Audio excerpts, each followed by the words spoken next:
You're listening to the Entrepreneur's Agony Aunt podcast, keeping it real, telling the story like it is, because there are no mistakes that somebody else hasn't already made.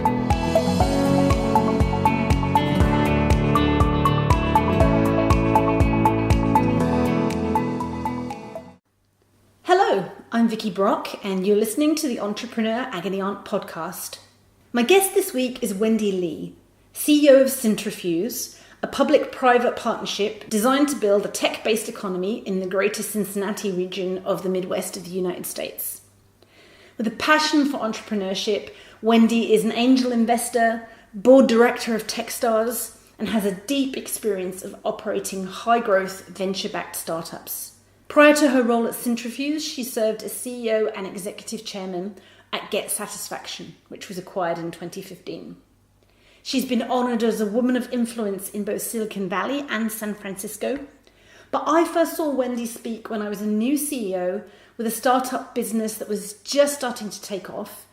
And she and some of her equally amazing Silicon Valley friends came over to speak at a Girl Geeks event in Edinburgh. For the first time, I saw normal but brilliant women who'd scaled companies and had both high-profile successes and high-profile firings. And it blew my mind. Suddenly, it all felt possible, as though if they could do it, so could I. I created this podcast because you can't be what you don't see and hear. Wendy's been a huge inspiration to me by being generously visible with her time. So welcome to the podcast, Wendy, and please forgive me for being a bit starstruck to have you here. Oh, no worries. It's a pleasure to be here. So there's just one question this week because it's quite a big question that could take us to lots of places. And a founder has asked, I'm not sure if my startup is focused on the best market segment.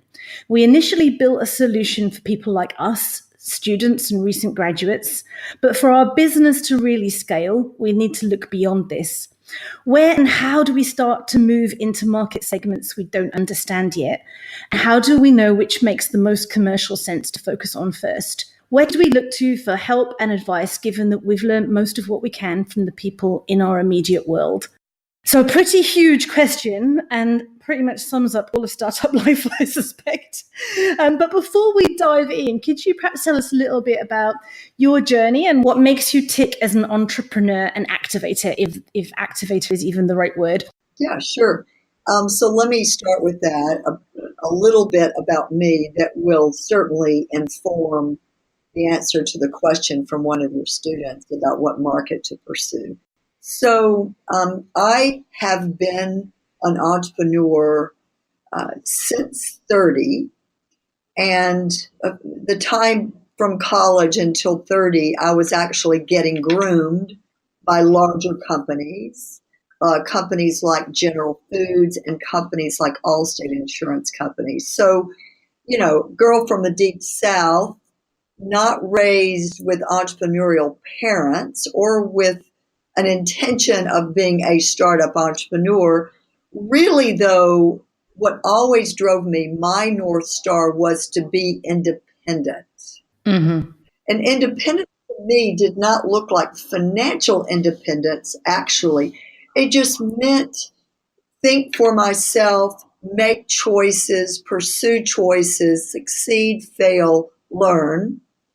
Fail, succeed, learn, whatever pattern that happened, and make my own way in life. And it wasn't because my parents weren't awesome or my grandparents weren't awesome or I didn't have a right home or family environment. It was just my DNA to figure it out on my own. So since 30, I have been deeply involved in many different startups. Only one did I create a massive financial return around. All of them, though, were just informed my knowledge and my skill and my overall experience and way of going forward, right? Mm-hmm. So I'm grateful for that. And again, of all the startups I've invested in as an angel or operated as an interim CEO, only one was a big hit. big hit, meaning an exit that put real money in my bank. But all the others were equally important just because of what I learned. So I'll put that out there. And then the other thing I would say is, even though I have this deep Southern voice and accent, I've actually been very fortunate that I've lived around the world. And who knew that someone from Mississippi would have a chance to do that? So that exposure to different cultures, different countries, different ways of doing business, different consumer insights, that's also informed my entrepreneurial journey. So I've lived in 3 countries, 5 states. I'm in Cincinnati, Ohio. This is my 34th address. And Oh, wow. 34th. That's amazing. yes, and that's since graduating from college in 1975. So I'm not a kid, but even so, I want to make that as a statement because I think entrepreneurs who don't get a chance to roam the world, experience the world, dig into the world, even as it relates to the question I'm about to answer, I think, you can access the world through Google, so that's awesome. When I was growing up, you didn't have that advantage, but I do think understanding global trends, macro trends do inform micro decisions around a business exercise. So that's that. Is that helpful? Oh, absolutely. Because I think what we're hearing is somebody who's trying to solve their own problem and their worldview is still young and their worldview is still narrow. So the fact that you've kind of been out there, seen all these different countries, worked with all these different startups, exposed yourself, not exposed yourself in the pornographic sense, but exposed yourself in the intellectual sense to kind of a whole bunch of stimulus must refine your judgment and must refine your instincts, I assume, for what you now look at as something potentially interesting. Absolutely. And, you kind of don't know what you don't know in the beginning. And even me, I was quite a late bloomer relative to venture-backed startups. I didn't do my first one of scale until I was 40. It was my 40th birthday present to myself. So. Me either. So anyway, so I think let's get to the question because I want to make sure your particular student and your listeners have a chance to hear a point of view around this. I don't think it's the answer, but it's a point of view. I think, isn't it interesting that when we're building a product or service, that oftentimes we're using as much our own instincts around us as the user as anything, right?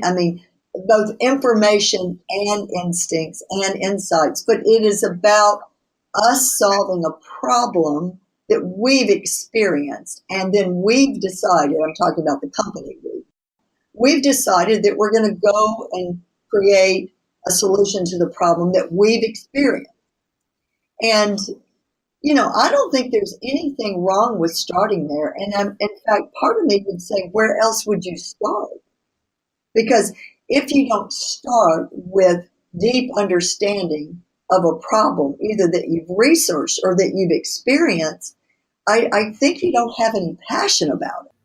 Yeah, or you're one of those solutions in search of a problem because, you're not a business. You're a cool piece of tech. Absolutely support the student, the person, the business person that brought this to you, because first, let's say, yay, thanks for starting there. Otherwise, looking for a solution, you're not really business building with insight, with passion. But here's the truth. Even with that, sometimes that's where you test out feature sets, test out usability, test out a hypothesis. So let's start at a high level. You're testing out a hypothesis around a market and a product. You're testing out features and benefits. You're testing out usability. All that's essential to business building. And then there's monetization. I would separate the two. frankly. I'm not talking as a VC or as a, a Steve Blank expert, right? I mean, I'm just talking as an entrepreneur, as a board member, as an angel. I wish I could go back years prior to now and ask better questions of the entrepreneur about the hypothesis of them pursuing the market at all. Yeah. Yeah. I'd like to do that for myself for my last business and go, are you really sure this is the best market segment? Yeah. And I think going long on that, going deep on that is exactly the right thing to do. Validating or invalidating a hypothesis around a market and a product, exactly the right thing to do. Documenting all your learnings as you're releasing features, testing out benefits with users is exactly the right thing to do. And then I think you get to a point, and I don't want to be scientific about it. Is it 30 days, 60 days, 1 year?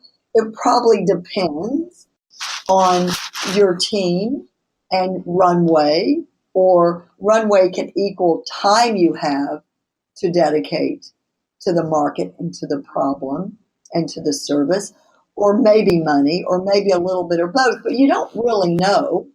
I mean, if you built a plan to go test the hypothesis in 90 days, that's probably better than not know how long you have. But why wouldn't you do that? And then at the end of whatever time period you've agreed with your team or yourself, if you're a sole proprietor, is to say, okay, here's what I've learned. But I think people sometimes try to monetize before they validate or invalidate their hypothesis about a market and a product or service. What do you think about that? That's really interesting because I think you're right.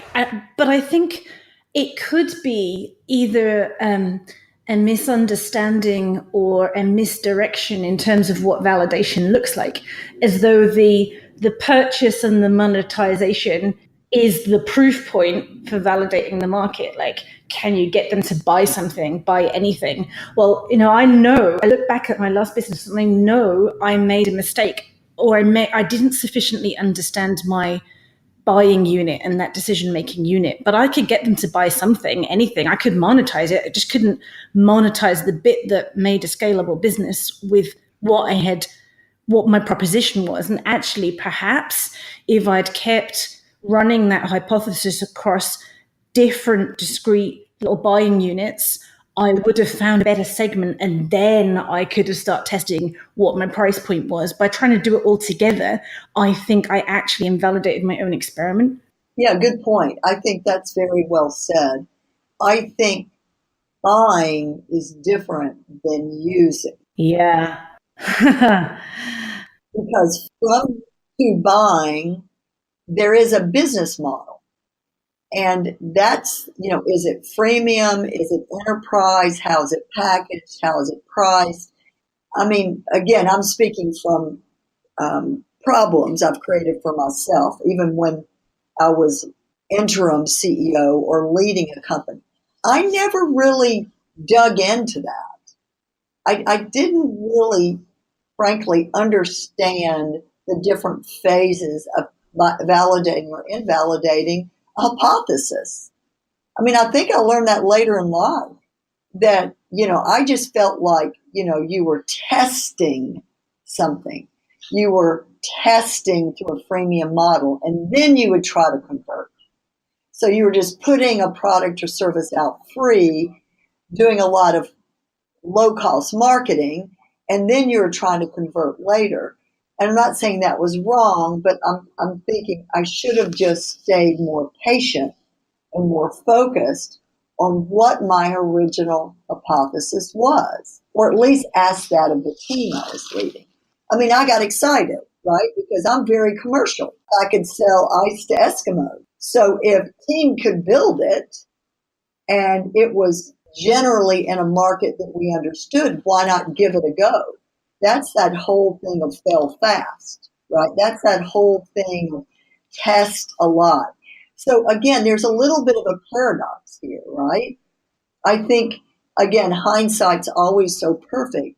In the last couple of deals that I've led and invested in heavily, both time and money, I think I could have double clicked a little bit more seriously into the beginning point.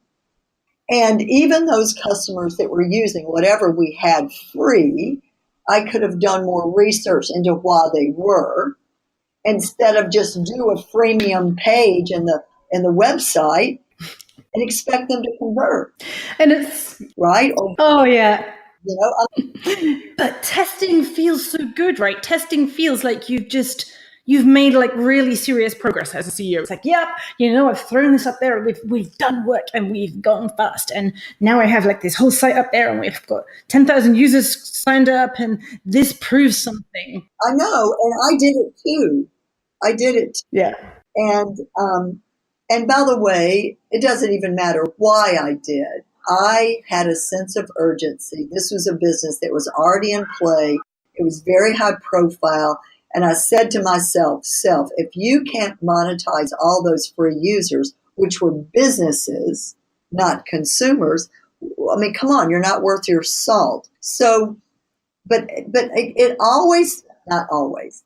I just think if I had stepped back and not forever, I'm not talking a year of reflection. Yep. I'm just talking iteration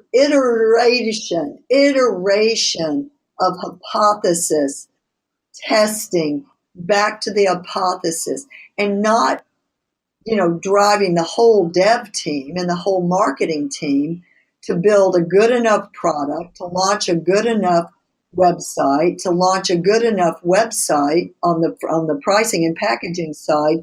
I mean, again, I think we should have done that. I just think we should have done that with a little bit more thinking and not feel like we were going to lose our seat on the bus if we didn't get out there first. Because I don't know in our case, I mean, I know that first movers have an advantage.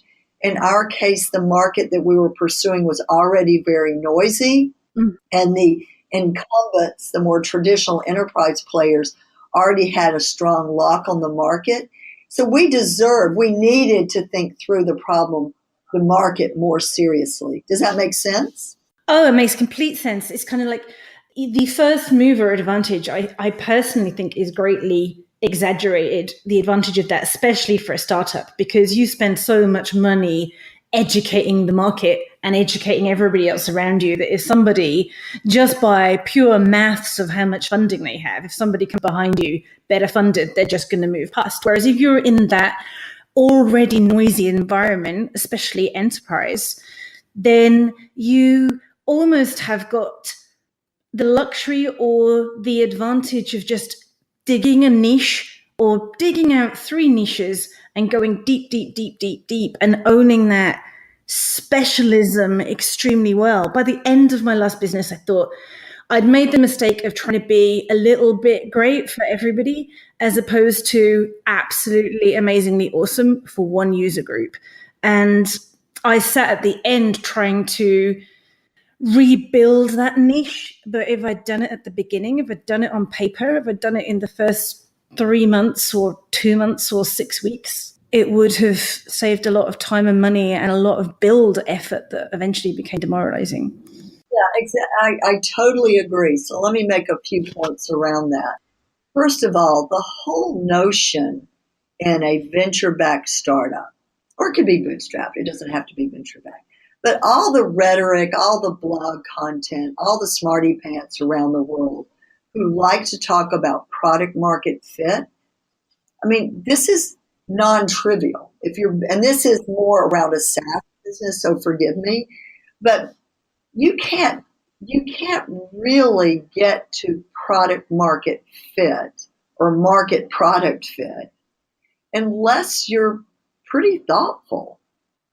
And I don't know that you just simply push, experiment, push again to really get to that traction. Let's use Evernote as an example.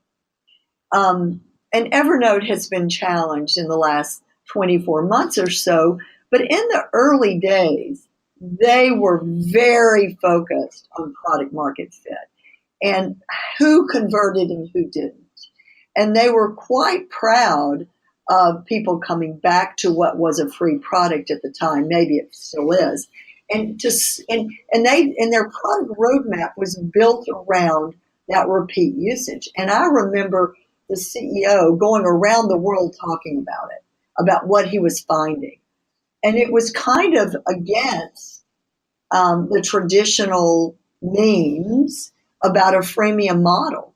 Mm. And I mean, you can research this. There are many blogs about it because, again, he went around the world talking about it and trying to train the rest of us who were working a freemium model what the heck to do, because many of us were struggling, and many of us were leaving free and going straight to enterprise instead of trying to really dig into the research required to understand how to convert. Mm. And enterprise comes with its own challenges. Yeah, it does. And let's just say this. I'm going to end on this piece.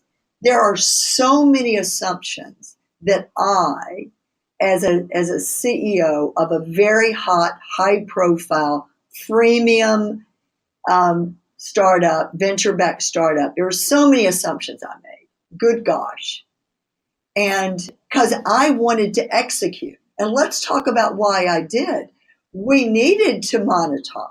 We needed to commercialize our product because I was already behind we were already behind when I got there.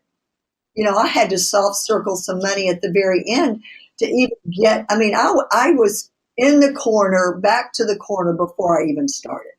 But then I still chose to do it, right? So I can't be mad at anyone but me.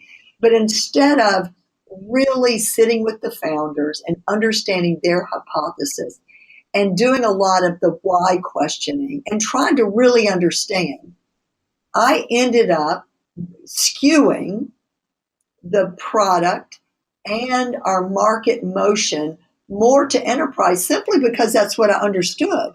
And I thought I could get more from that market. Well, frankly, here's what happened.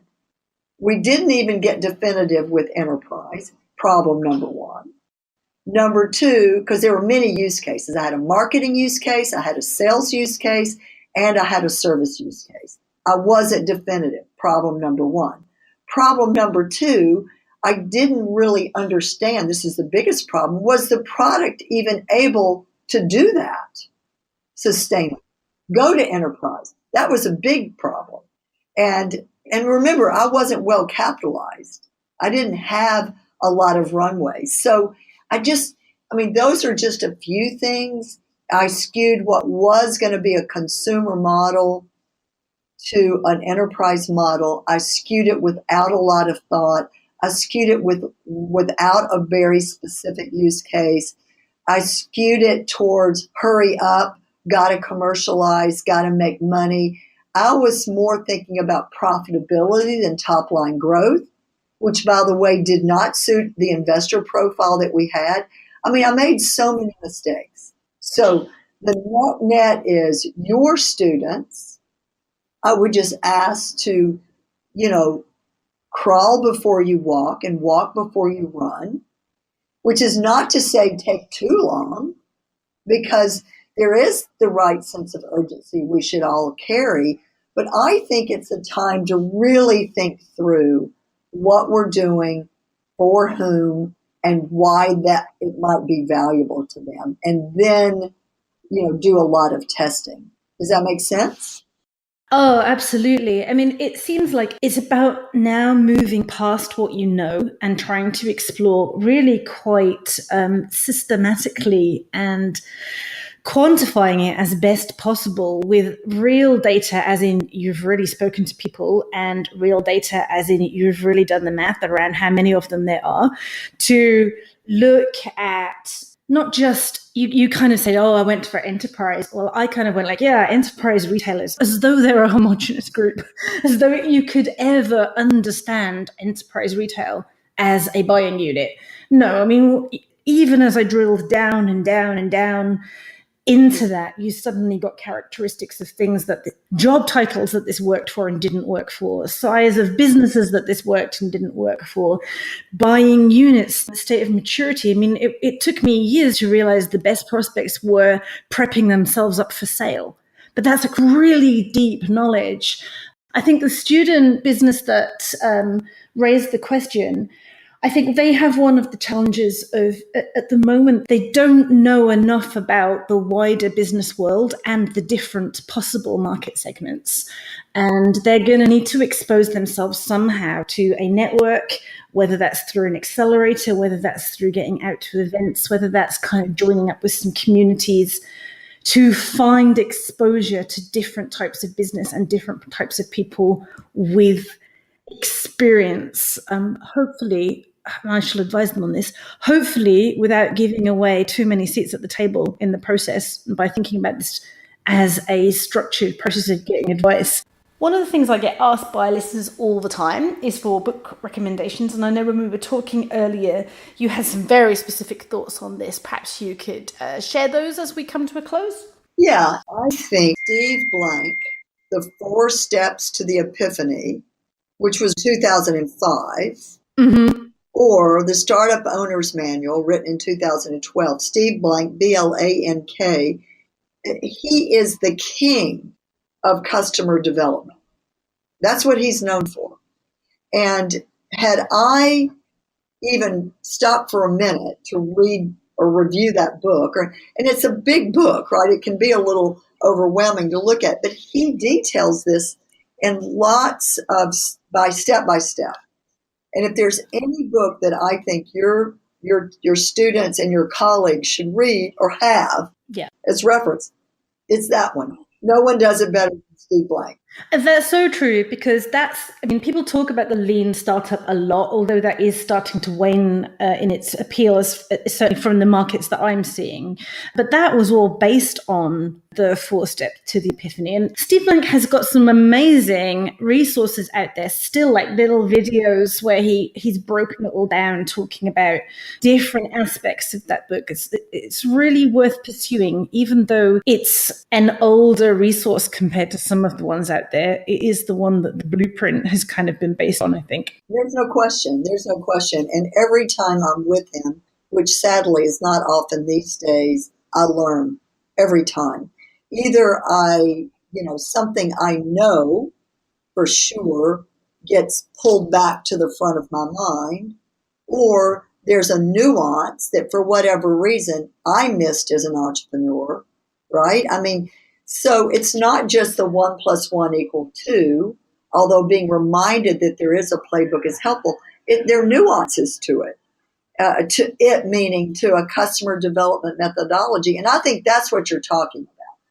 I think when you hear a Mark Andreessen or a Ben Horowitz or any other high-profile VC talk about product market fit, you need to come down the ladder and really get to the playbook of that, and then realize that for your particular passion as an entrepreneur, you could have to nuance Steve Blank's model a little bit, right? Based on the segment you want to serve and the capability you're building. So, that's what I would say. And I really appreciate, Vicki, you having me on your podcast. It's great to reconnect with you. I have fond memories of when we were together in Edinburgh and meeting awesome groups of entrepreneurs. It was a real special treat. So it's good to hear your voice again, and thanks for having me on. Thank you so much for coming, because, you transformed my thinking when I saw you speak, because you made me realize that just because I think I lived in the Highlands of Scotland at that time. I think I was up in Inverness, seriously far from anywhere. And it was like, wow, I can do this. And then when you were so kindly my guest when I was in San Francisco and we went to the British Consul, and it was kind of like, I can do this. There are footsteps. I don't have to follow somebody's exact path, but there are people out there who've treaded this path before, and there's just a whole ton of learning you can reach out to and ask. And I never cease to be Thrilled and proud of how open the entrepreneurial community across the world is to be asked a good question. So thank you so much for joining me today. You've been listening to Vicky Brock and Wendy Lea, this week's Entrepreneur Agony Aunts, and you can subscribe on iTunes, Spotify, or at vickybrock.com/podcast.